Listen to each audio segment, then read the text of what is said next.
1300 میاشتو کې د پښتنو د حقونو د غږ پورته کوونکي تحریک پښتون تحفظ موومنټ د غړو نمونه د ترهګرۍ په ضد جوړ کال 1990 د قانون د اساس شیډول 4 یا څلورم شیډول ته اچول شوی دی. شیډول 4 د قانون یوه داسې ماده ده چې له مخې د شکمنو ترهګرو او فرقه ایزو ډلو یا ګوندونو سره د تړاو لرونکو کسانو نمونه په نوملړ کې اچول کیږي او امنیتي ادارې په دوی نظر هم ساتي او حکومت په دوی هر رقم بندیز هم لګوي شي.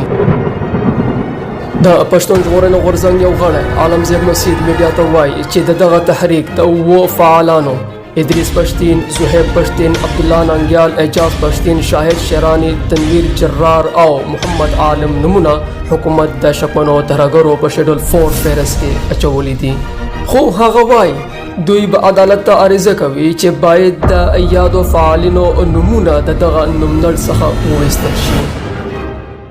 د هغه په وینا د کورنیو چارو وزارت ته د یادو کسانو کیسونه لیږلي ولې چې دوی کې زده کوونکي هم دي او داسې کسان پکې هم شته چې د هغوی د ویرولو هڅې پیل کړل شوي دي.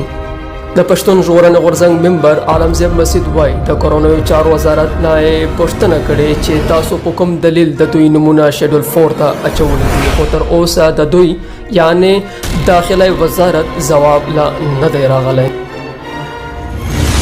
پی ټی ایم دعوه کوي چې دا یو پرامن تحریک دی خو حکومت بیا هم په کومو وجوهاتو د دوی د غړو نمونه شیډول 4 کې اچولي دي.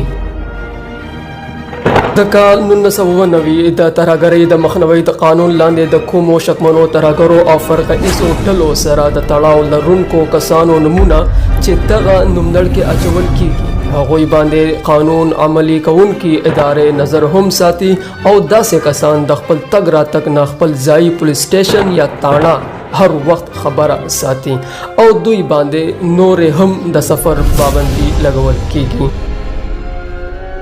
حکومت بیا هم په پی ټی ایم د افغانستان او هند څخه د ملاتړ لرلو او په پردی ایجنډې د عمل کولو تورونه لګوي او تر اوسه د دې تنظیم ګڼ شمېر مشرانو باندې د غدارۍ مقدمې هم درج کړي دي. د پی ټی ایم غړي د دغو تورونو په ځواب کې عدالتونو ته په دغه مقدمو کې مخامخ شوي هم دي او دا تورونه رد کړي هم دي او دعوه کوي چې پی ټی ایم د پښتنو د حقونو او تحفظ لپاره یو پرامن تحریک دی.